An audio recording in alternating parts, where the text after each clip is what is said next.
ಏಕಾಏಕಿ ಸಮುದ್ರಕ್ಕೆ ಜಿಗಿದು ಆಶ್ಚರ್ಯ ಮೂಡಿಸಿದ ಸಚಿವ ಮಂಕಾಳ ವೈದ್ಯ. ಸಮುದ್ರದಲ್ಲಿ ವಿವಿಧ ಈಜು ಭಂಗಿಗಳನ್ನು ಪ್ರದರ್ಶಿಸಿ ಬೆರಗು ಮೂಡಿಸಿದ ಸಚಿವ.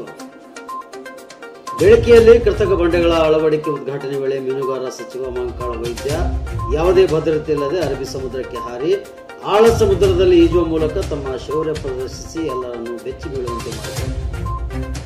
ಸಚಿವರ ಈ ದಿಢೀರ್ ವರ್ತನೆಯಿಂದ ಅಧಿಕಾರಿಗಳು ಹಾಗೂ ಮೀನುಗಾರರು ಅಚ್ಚರಿಗೊಂಡಿದ್ದಾರೆ.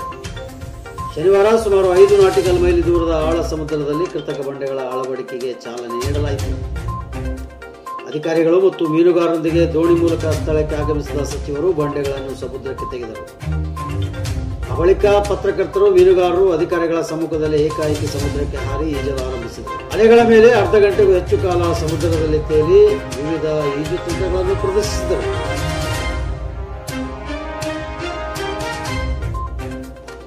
ಈ ಸಂದರ್ಭದಲ್ಲಿ ಮಾಧ್ಯಮದೊಂದಿಗೆ ಮಾತನಾಡಿದ ಸಚಿವ ಮಂಕಾಳ ವೈದ್ಯ, ಬಾಲ್ಯದಲ್ಲಿ ನಾವು ಪ್ರತಿದಿನ ಸಮುದ್ರದಲ್ಲಿ ಈಜುತ್ತಿದ್ದೆವು. ಆದರೆ ನಂತರ ನಮಗೆ ಈಜುವ ಅವಕಾಶ ಸಿಗಲಿಲ್ಲ.